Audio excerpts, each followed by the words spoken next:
vamos a continuar con el siguiente tema que está a cargo de la doctora Aglaya Angulo y es R6 de ginecología, de medicina materno-fetal en el Hospital Gineco 4, y el tema que va a presentar es teratoma cervical y terapia fetal.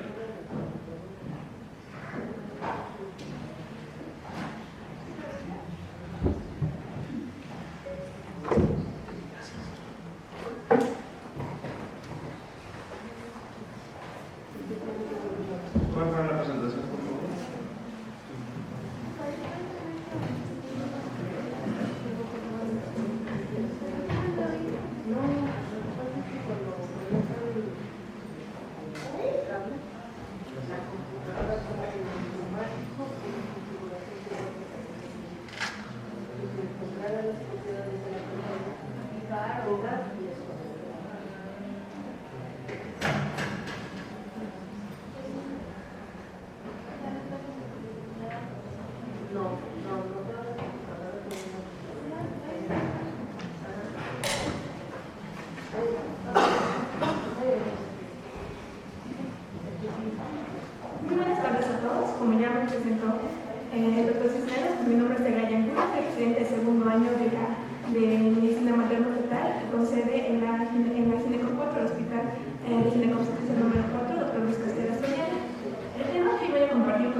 el teratoma cervical, y vamos a hablar de la terapia fetal que podemos ofrecer a estas pacientes que tienen este tipo de diagnóstico. Entonces, en los antecedentes, pues los teratomas cervicales son tumores poco frecuentes que están derivados de células pluripotenciales. De ahí que estas lesiones pues, están constituidos por organismos o por tejidos derivados de las tres capas germinales. Los teratomas cervicales representan únicamente un 3% de todos los casos y es el lugar de ocurrencia más frecuente en cabeza y cuello. Todos conocemos que pues, el lugar más frecuente de ocurrencia es a nivel sacrococcígeo, pero a nivel de cabeza y cuello es el lugar más frecuente de presentación. La mortalidad por compromiso de la vía aérea es de un 80 hasta un 100% en caso de si no se le ofrece ningún tratamiento a estos fetos. Es por eso que es muy importante el diagnóstico prenatal para poder realizar una planeación oportuna de la intervención de estos fetos.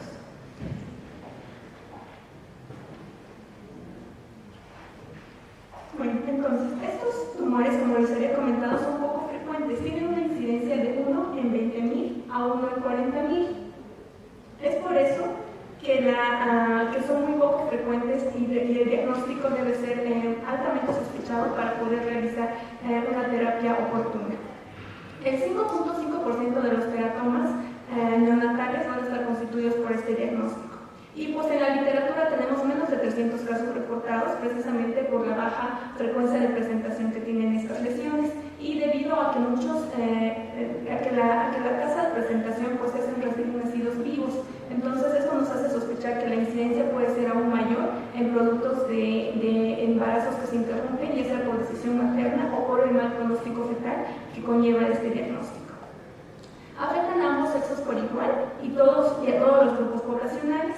Existe obstrucción esofágica y de la vía aérea, es la principal morbilidad fetal que tienen estas tumoraciones y por lo cual conllevan el pronóstico tan alto de mortalidad para el producto afectado. 20% cursan con polidramias y dependiendo de las series, hasta un tercio de las pacientes pueden cursar con polidramias, pero vamos a ver en la revisión de las series que esta incidencia puede ser aún mayor. Menos del 5% son malignos. Ya sabemos que los teratomas se pueden dividir en inmaduros e inmaduros, y dependiendo de la cantidad de tejido neuroepitelial del que estén compuestos. El diagnóstico se puede realizar de forma prenatal, intraparto o postnatal, en el caso de los neonatales o de los de presentación en la infancia, que pues pueden aparecer incluso en los primeros años de vida postnatal. El ultrasonido prenatal es de mucha utilidad en la identificación de estos tumores cervicales relación con los grandes vasos, así como su composición. Por lo tanto, es de vital importancia realizar un correcto abordaje ultrasonográfico de estas lesiones para poder realizar la discriminación del compromiso que tenga en cuanto a obstrucción de vía aérea y la irrigación que puedan tener estas lesiones. La resonancia magnética también es muy útil. Generalmente, cuando se realiza el diagnóstico de este tipo de lesiones, el primer abordaje que se hace es a través del ultrasonido, y este debe complementarse con una resonancia magnética nuclear, lo cual es de principal importancia para la planeación quirúrgica que se le va a ofrecer a la paciente, ya que va a delimitar con mayor precisión las relaciones del tumor en cuanto a la vía aérea y también a su relación con los grandes vasos cervicales. Si al momento del nacimiento no existe un compromiso respiratorio, la mortalidad de estos tumores disminuye bastante, es hasta de un 3%. La constitución, las características ultrasonográficas que nosotros vamos a sospechar, nos van a hacer sospechar en un teratoma, es la presencia de calcificaciones, que puede ocurrir hasta en un 50% de las lesiones, y la presencia de un tumor sólido y quístico. Esto debido al componente mixto que comentábamos, debido a la presencia de derivados de las 3 capas germinales. Una masa faríngea que contiene elementos sólidos y quísticos bien definida y con clasificaciones, en la mayoría de los casos, es muy sugestivo de un teratoma cervical. Suelen extenderse desde la apófisis mastoides a la escotadura esternal y al músculo trapecio. Por su tamaño pueden dificultar el trabajo de parto y comprometen la ventilación al nacimiento. El diagnóstico prenatal no garantiza un resultado exitoso y puede presentarse dificultad respiratoria postoperatoria, incluso en ausencia de síntomas preoperatorios. De ahí es que no podemos garantizar a nuestra paciente que, aún habiendo realizado un diagnóstico prenatal de la lesión y aún habiendo realizado alguna intervención en el periodo prenatal, no podemos garantizar a la paciente que el recién nacido no vaya a tener complicaciones o secuelas a largo plazo. El diagnóstico prenatal nos va a permitir la planeación del momento de la intervención y la técnica a emplearse. Vamos a ver posteriormente cuáles son estas técnicas que nosotros podemos ofrecerle a nuestra paciente. El ultrasonido, como les comentaba, nos va a ayudar en la evaluación de vascularidad apoyados del Doppler y la consistencia de la masa. Puede detectarse también signos indirectos de obstrucción esofágica o traqueal, como ser polidramios, una cámara gástrica pequeña o no visible y un orofaringeo prominente. Son datos que sí podemos observar en el ultrasonido. Dentro de las características ultrasonográficas, pues vemos que tienen una consistencia heterogénea y tenemos una masa que tiene un componente sólido y quístico. Las clasificaciones están presentes en más del 50% de las lesiones, pero no son características ni su ausencia puede descartar el diagnóstico de un teratoma. La cabeza fetal está en hiperextensión debido al gran efecto de masa que constituyen estas tumoraciones, que además pueden tener un rápido crecimiento incluso desde el periodo prenatal. A la aplicación de Doppler, pues tienen una vascularidad marcada en las porciones sólidas, lo cual también es muy característico de estas lesiones. Y debido al hecho del fenómeno compresivo que produce en el cuello fetal, pues estos fetos están imposibilitados de un adecuado reflejo de deglución. Esto nos va a llevar al diagnóstico de polidramios, y esto secundariamente nos puede llevar a actividad uterina, acortamiento cervical y ruptura de membranas. Ahora, ¿qué le podemos ofrecer a una paciente en la cual hemos hecho el diagnóstico de un teratoma cervical? O en muchos casos, no solamente este tipo de tratamientos se van a emplear en este tipo de diagnóstico, también en muchos otros en los cuales tenemos otro tipo de lesiones tumorales a nivel del cuello fetal, como puede ser linfangiomas o en general un síndrome de obstrucción de vía aérea superior. Entonces, el tratamiento, como bien lo comentaba el doctor Moreno, fue planteado a través de un tratamiento intraparto extrauterino, que es el EXIT. Y ahora el nuevo método que tenemos ahora a disposición es el procedimiento invasivo ecoguiado, que vamos a comentar posteriormente. El objetivo del tratamiento, sea cual sea pues es asegurar y mantener una vía aérea seguida de cirugía temprana para la corrección del teratoma, de la lesión. Entonces, el EXIT es el parto parcial del feto, manteniendo el flujo uteroplacentario, mientras se realiza una laringoscopía, broncoscopía rígida directa o una traqueostomía para asegurar la vía aérea. Entonces, si lo vemos desde este punto de vista, pues parece muy sencillo, ¿no? Pero incluso únicamente planear el parto parcial manteniendo la circulación uteroplacentaria, pues conlleva que se involucre un equipo multidisciplinario para poder lograr este plan. Y otra de las alternativas, pues que ya no se usa, pero que también se reporta en la literatura, es la Operation Placental Support, en la que se extrae la diferencia con el EXIT es que se extrae el feto por completo y también el cordón. Esto también conlleva mayor dificultad técnica porque vamos a ver qué es lo que necesitamos para realizar un procedimiento EXIT.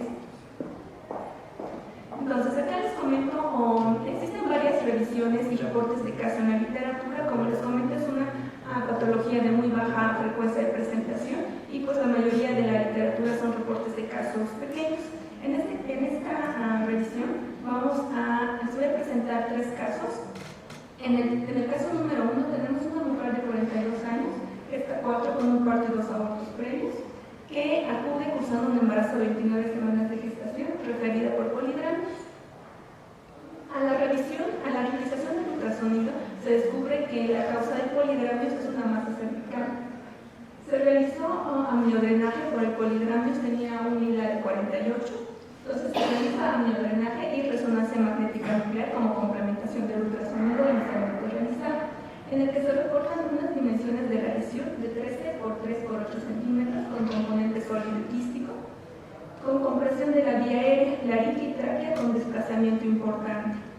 Entonces, esa paciente se le ofrece seguimiento ultrasonográfico y vuelve a presentar polidramios, por lo que se decide interrupción del embarazo a las 35 semanas, porque aparte de presentar nuevamente polidramios por la obstrucción importante y el desplazamiento de la vía aérea, presentó el teratoma un comportamiento de crecimiento rápido.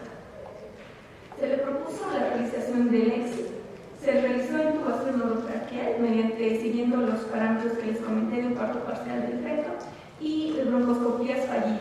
Debido al tamaño del tumor, como vemos en la imagen, no se logró realizar intubación orotraqueal ni broncoscopías, por lo que se recurre a realizar una traqueostomía.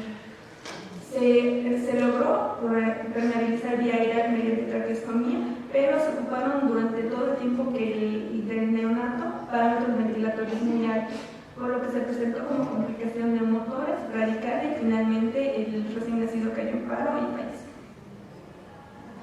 Entonces vemos aquí la evolución del embarazo y los resultados perinatales aún habiéndose realizado el diagnóstico prenatal. En el caso número 2 tenemos una paciente joven de 24 años de edad que usa el puerperio posparto inmediato. En este caso se realizó el diagnóstico en el momento del nacimiento del producto, obteniéndose un recién nacido femenino de 3.410 gramos que presenta un tumor en la región cervical. El recién nacido presentó respiración espontánea, no presentó datos de distrés respiratorio, teniendo una calificación de APGAR de 9.9 y como antecedentes la paciente presentó un ultrasonido que ya se realizó a las 18 semanas de gestación que no reportaban alteraciones. En este caso se realizó una tomografía reportándose una lesión de 9.5 por 8.5 por 6.6 heterogénea con desplazamiento de la laringe y tráquea, pero sin compresión significativa. Esto fue muy importante para el pronóstico del recién nacido. Vemos la imagen como si tiene, pero no tiene compromiso o compresivo sobre la vía aérea. Al octavo día de vida extrauterina se realiza la resección definitiva de la lesión. En el postoperatorio pues estuvo con CPAP durante 24 horas y se logró la exploración exitosa posteriormente. Y después del postoperatorio pues tuvo un desarrollo normal en 18 meses de seguimiento posterior a la resolución del cuadro. En el caso número 3 tenemos una paciente primigesta de 33 años que optó por una cesárea electiva a las 39 semanas de gestación y se obtuvo un recién nacido femenino de 3.360 gramos con una tumoración cervical izquierda. Vemos acá, presentó igualmente respiración espontánea y un APGAR de 9.10. Se realizó una tomografía de la lesión que reporta unas dimensiones de 8.3 por 7.3 por 7 centímetros sin datos compresivos de vía aérea. Y acá presentamos una muy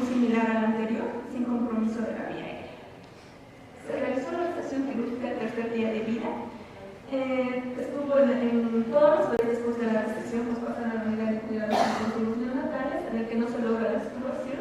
Estuvo con ventilación mecánica por 2 días y posteriormente se logra la extubación. El seguimiento 9 meses pues persistió sin alteraciones. Posteriormente voy a presentarles un artículo en el que se habla sobre el diagnóstico y el manejo de las pacientes que tengan diagnóstico de teratomas cervicales. Entonces, en el primer caso, vamos a ver cómo el diagnóstico prenatal y el postnatal puede afectar mucho la toma de decisiones de los padres, y también nos interesa a nosotros como médicos materno-fetales poder realizar un diagnóstico oportuno para poder dar la asesoría adecuada a la paciente para que la pareja pues tome la decisión que ellos consideren mejor en cuanto a la resolución del embarazo. En el primer caso tenemos una paciente de 33 años que ya había tenido 2 embarazos previos sin ninguna alteración y que acude con un embarazo de 18.6 semanas de gestación y es referida por hallazgo de un tumor cervical fetal de 7.5 por 7 por 5 centímetros. Ese es el motivo de referencia. A la realización del ultrasonido se encuentra la cabeza fetal en hiperextensión, se encuentra polidramnios y no se logra visualizar cámara gástrica. Entonces esto nos habla de una importante tumoración y ya con fenómenos compresivos a una etapa temprana del embarazo, a las 18 semanas. Se realiza una biopsia guiada por ultrasonido. Esta es una de las opciones que tenemos si nosotros no logramos tener una sospecha diagnóstica de cuál es la etiología de la tumoración, en la que les reporto un teratomía inmaduro. Se realiza la consejería de los padres en vista del mal pronóstico que tenía el embarazo, ya que tenía polidramios en segundo trimestre muy tempranamente y pues el bebé aún no lograba la viabilidad. Y los padres decidieron finalización de la gestación. Y es así como se vio el crecimiento morfinatorio una vez finalizado. En el segundo caso que les presento, tenemos una paciente de 23 años con un embarazo de 24.5 semanas que es enviada por un hallazgo sonográfico de un tumor cervical fetal. En el ultrasonido se logra evidenciar una masa cervical derecha de 6 centímetros aproximadamente con componente sólido y quístico. Y la cámara gástrica es visible y el líquido amniótico es normal, pero ya presenta datos de compromiso a nivel sistémico, presenta derrame pleural bilateral. Y en vista de los datos, a pesar de que tenía el líquido amniótico normal, la tumoración pues sí tenía un importante tamaño para un feto de 24 semanas y ya tenía datos fenómenos compresivos que lo que nos hacía sospechar del derrame pleural bilateral. Y los padres solicitan la terminación de la gestación. En el tercer caso, los dos anteriores fueron un diagnóstico prenatal en el que, como les había comentado, es muy importante que nosotros asesoremos a la madre y a la pareja para que ellos pues tomen la decisión que consideren apropiada en cada caso. En este caso, pues no se realizó el diagnóstico prenatal, es un diagnóstico ya de nacimiento. Se obtiene un recién nacido de 40 semanas femenino de 3.400 gramos con una aparato 9 y una masa cervical derecha sin dificultad respiratoria. La tomografía realizada muestra una masa heterogénea con clasificaciones pero sin compresión traqueal, lo cual pues es acorde con el aparato tubular recién nacido. Se realiza la decisión quirúrgica al segundo día de vida, obteniéndose una lesión de 12 por 9 por 7 centímetros, bastante grande, sin complicaciones transquirúrgicas ni posoperatorias. El seguimiento a 3 años después de resuelto el caso, pues el desarrollo del neonato pues siguió sin alteraciones. Ahora, lo que les quiero comentar y quiero que se lleven de esta plática es las opciones terapéuticas que nosotros tenemos. Ya comentamos un poco cómo es el pronóstico y la evolución natural de muchos pacientes que tienen que al momento de la resolución del embarazo pues obtenemos un neonato con una lesión cervical. Entonces muchos de ellos sí tienen opciones de poderse intubar y realizar la sesión quirúrgica oportuna, pero muchos de ellos, como los casos que les presenté, pues no tenían obstrucción de la vía aérea ni un compromiso importante, lo cual pues les brindó tiempo a los pediatras, a los neonatólogos, pues de ponerse en contacto con los cirujanos y demás y lograr una vía aérea. Pero en casos en los que se diagnostica prenatalmente un compromiso importante de la vía aérea, no tenemos este tiempo para poder ofrecer al recién nacido una vía aérea, y es esto lo que conlleva la morbilidad y la mortalidad tan importante de estas lesiones.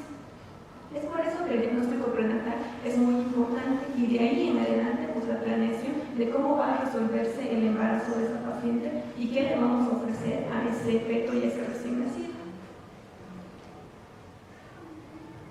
Bueno, entonces, como bien lo comentamos en la plática del doctor Moreno, la historia del EXI pues no tiene mucho, no es muy antigua. En 1978 pues, se reportó el primer caso diagnosticado de teratoma cervical reportado por Sheffield.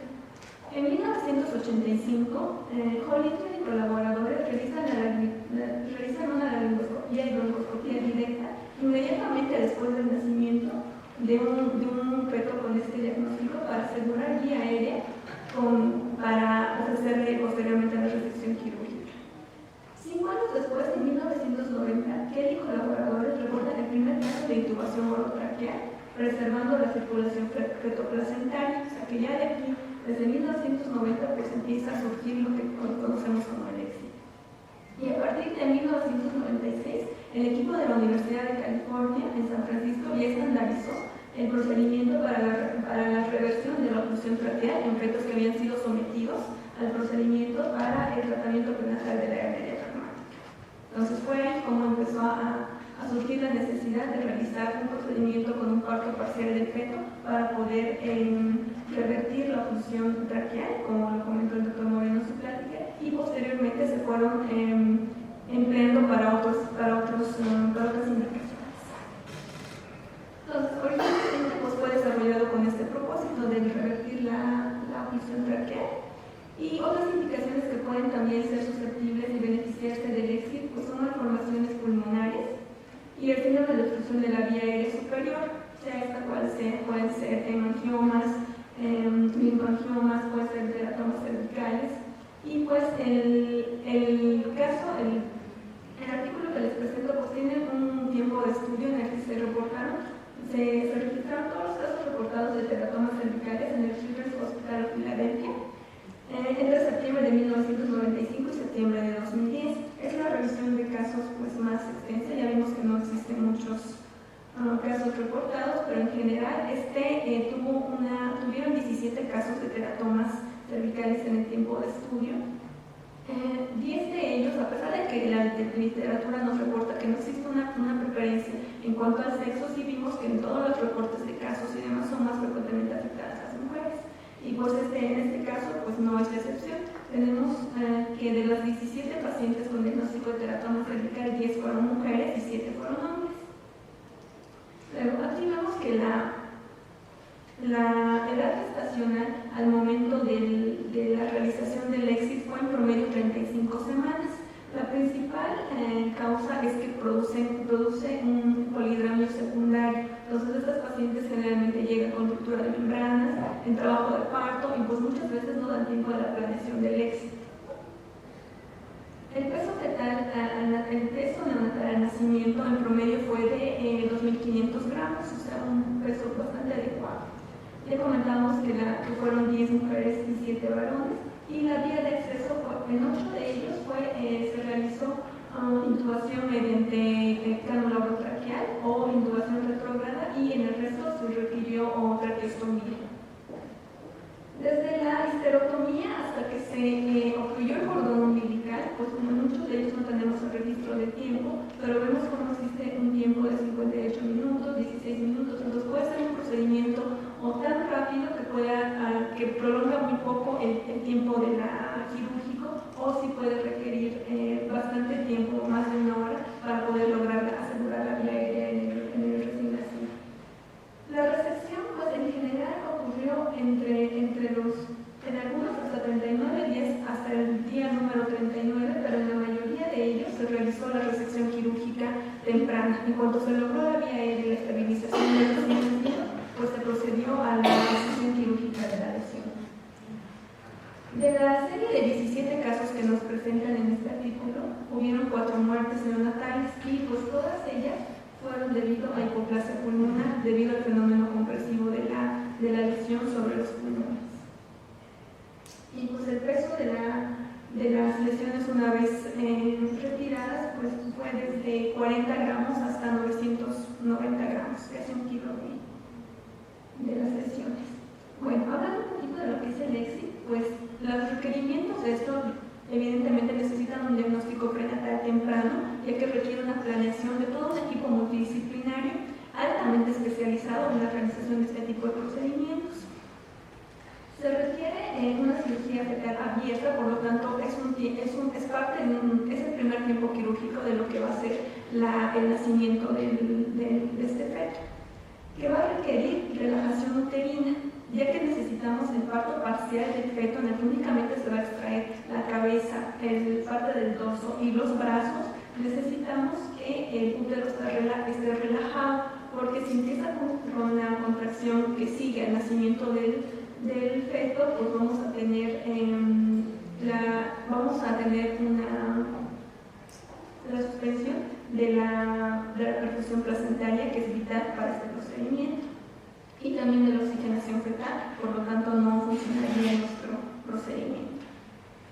Las complicaciones fetales potenciales de los teratomas cervicales, inicialmente pues son compresiones de la vía aérea, que va a ser dependiente del tamaño del tumor, que puede ir variando incluso a lo largo de la gestación. Pueden ser lesiones inicialmente muy pequeñas y en el momento de la resolución ser lesiones de más de 10-15 centímetros. Lo que conlleva el riesgo de hipoplasia pulmonar secundaria, que es la principal causa de complicaciones y de morbilidad a largo plazo. Estas lesiones también por su rápido crecimiento pueden ulcerarse, pueden producir un hidrof secundario también por los fenómenos compresivos y de gran tamaño que presentan. Pueden complicarse también el embarazo con parto pretérmino, como comentábamos. Pueden también infectarse, pueden producir alteraciones hemodinámicas y la imposibilidad del feto para deglutir puede causar microgastria o ausencia de cámara gástrica a la revisión ultrasonográfica, con posterior dificultad para la alimentación, el reflujo gastroesofágico y retraso en el crecimiento en la ganancia ponderal del recién nacido y del niño.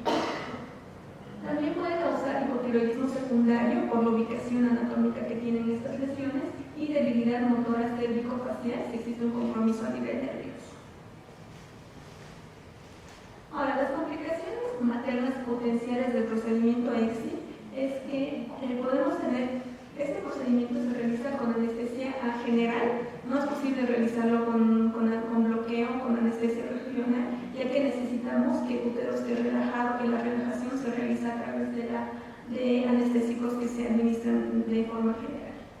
Existen mayores pérdidas sanguíneas para la madre. Vimos que el tiempo quirúrgico puede ser desde 10 minutos hasta más de una hora, casi 2 horas. Entonces, esto está asociado a mayores pérdidas sanguíneas para la paciente, ya que necesitamos relajación uterina para preservar el intercambio uteroplacental. Se ha reportado en promedio una pérdida sanguínea de 859 únicamente durante el procedimiento del EXI, independientemente de la cesárea que después se va a realizar.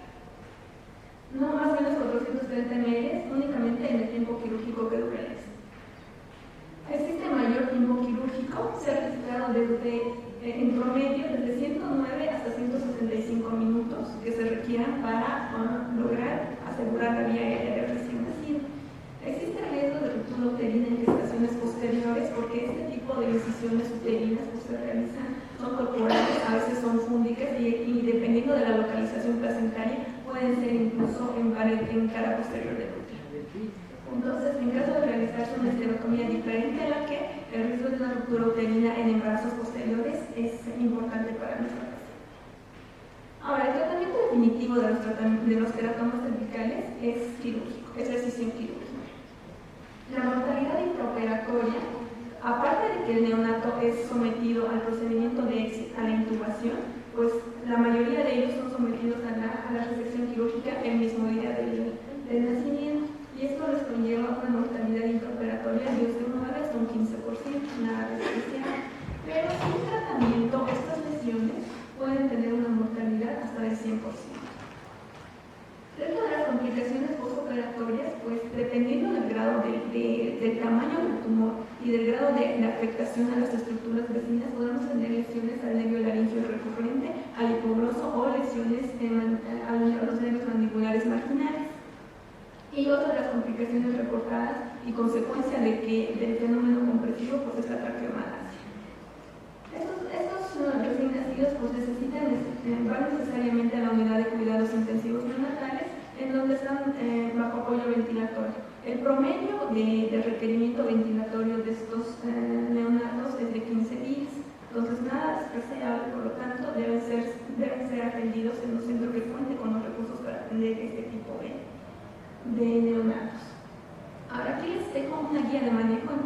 teratomas cervicales. Y tenemos que la mayoría de ellos, aquí en este flujograma podemos ver la importancia de que el manejo y de que el diagnóstico sea de forma prenatal, para que así nosotros podamos ofrecerle, si es una lesión pequeña, pues nada más una cesárea con que esté presente el personal adecuado y estando nosotros seguros de que no existen fenómenos compresivos a pesar del tamaño de la lesión, hasta la necesidad de planear un procedimiento de EXIT en el que tengamos todo el equipo quirúrgico necesario para poder realizar el procedimiento y también la presencia de los cirujanos pediatras que finalmente van a realizar el tratamiento definitivo de la lesión. Ahora, esta es la experiencia que nosotros tuvimos en la Gineco 4 de poder realizar un nuevo procedimiento en este tipo de pacientes con el diagnóstico de un tumor cervical. El doctor Rogelio Cruz Martínez y su equipo pues intervinieron a una paciente de una primigesta de 28 años de edad, sin comorbilidades, que fue referida a las 35 semanas de gestación, un poco antes, 33-34 semanas, por la presencia de un tumor cervical y polidrámeos, que es generalmente como van a referirnos a las pacientes. Y generalmente ya sea por polidrámeos o porque encuentran una masa a nivel cervical fetal. Y se realizó un ultrasonido y se reporta una masa cervical quística y sólida de 15 por 12 por 10 centímetros, de dimensiones muy importantes. Con polidrámeos se reportó una de 52 centímetros con un pulmón de 20 centímetros.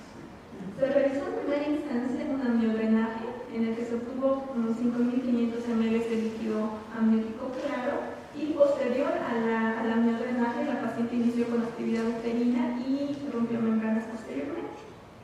Entonces, esta también es la evolución natural de muchas de las pacientes que cursan con este diagnóstico. Entonces, se tuvo que planear el EXIT en muy corto tiempo.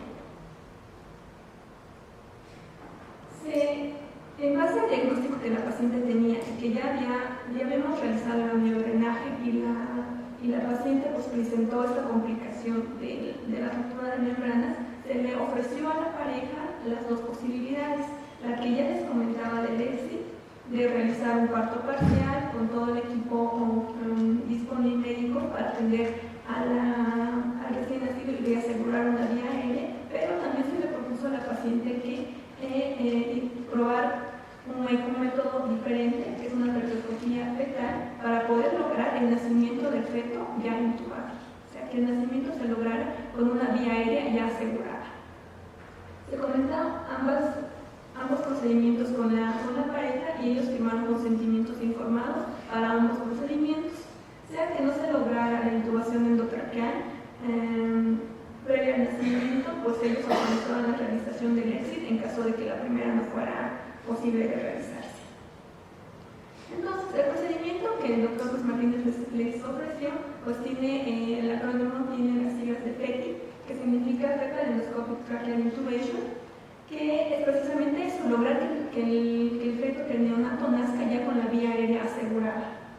Entonces, ¿qué necesitamos para esto? La paciente ya había roto membranas, entonces teníamos una carrera de contratiempo para lograr todo el equipo quirúrgico que necesitábamos para lograr esta intervención. Necesitamos cirujanos pediatras, anestesiólogos obstétricos, porque los requerimientos de este procedimiento pues, es de la presión uterina para poder lograr el adecuado intercambio uteroplacentario. Ginecólogos y obstetras, médicos materno-fetales, cirujanos endoscópicos fetales con muy alto entrenamiento y neonatólogos. Entonces, una vez que se logró todo el equipo multidisciplinario que iba a intervenir, se tardaron aproximadamente 3-4 días en planear la cirugía, pues se intentó realizar la técnica FETI, lograr una intubación endotraqueal del feto. Entonces, acá les muestro unos diagramas en los que, pues como comentaba el doctor Moreno, necesitamos tener al feto en una adecuada posición, necesitamos ver posición placentaria y, pues en este caso, la paciente, a pesar de haber tenido ruptura de membranas, tenía polidrámeos días antes, pero tuvo una adecuada cantidad de líquido amniótico para podernos permitir la entrada endoscópica a la visualización de la boca del feto y lograr una intubación del se logró el ingreso a través de ese procedimiento. Una de las ventajas que tiene versus el EXIT es que se puede realizar con un bloqueo regional. Entonces la paciente fue únicamente un bloqueo peridural como para una cesárea de rutina, y se realizó el procedimiento fetoscópico inicialmente con éxito. Se logró realizar la intubación endotraqueal, y una vez que se avanzó el catéter a través de la boca fetal y se logró visualizar carinas y se infló el balón, pues ya se retiró la guía, y posteriormente por una guía ultrasonográfica se realizó la visualización del tubo endotraqueal que estuviera adecuadamente colocado en la boca fetal. Posteriormente se realizó una cesárea de rutina, obteniéndose al recién nacido con la cánula endotraqueal adecuadamente colocada. Se obtuvo un recién nacido masculino de 3.250 gramos, que al examen físico del nacimiento presenta una masa cervical de 15 por 12 centímetros y la presencia de tubo endotraqueal adecuadamente colocado. La madre fue besada sin complicaciones al segundo día del posoperatorio, y la resección quirúrgica de teratoma se realizó al segundo día de vida extrauterina del recién nacido. La histopatología reportó un teratoma cervical inmaduro de 445 gramos. Este neonato requirió 15 días de ventilación mecánica, que es el promedio que requieren estos recién nacidos, y la realización de traqueostomía por traqueomalacia. A pesar de la traqueostomía, pues el resultado a largo plazo pues fue favorable. Permaneció 64 días hospitalizado, y el seguimiento a los 3 meses de que se egresó pues persistía sin alteraciones.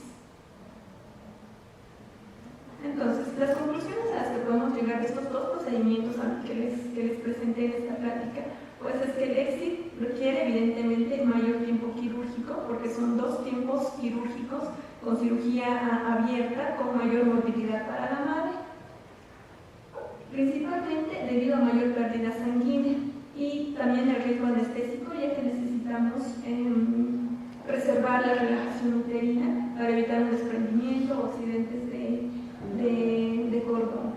Puede no completarse por bradicardia fetal, por desprendimiento placentario o por compresión de cordón. Entonces el riesgo es que, a pesar de lograr las condiciones adecuadas, pues ocurra cualquiera de estos inconvenientes, no se pueda completar y posteriormente tengamos que realizar una intubación de urgencia sin el apoyo o sin el soporte uteroplacentario, que nos daría más tiempo de lograr nuestro cometido de una vía aérea segura. Y pues la técnica de la intubación endotraqueal, que pues bueno, también tiene inconvenientes. Podemos lesionar la carina al introducir el tubo traqueal, y también existe el inconveniente de desplazamiento del tubo endotraqueal. Esto generalmente se cree poco probable, ya que estos fetos pues tienen lesiones obstructivas debido a las lesiones tumorales muy grandes, lo cual ayudaría a asegurar el tubo endotraqueal para evitar que se desplace, y pues que se logra bajo anestesia también fetal, lo cual imposibilitaría los movimientos fetales y que el feto pudiera extraer el tubo previo a la realización de la cesárea, que pues como vimos se realiza en cuanto se logra la intubación endotraqueal, se procede a realizar la cesárea.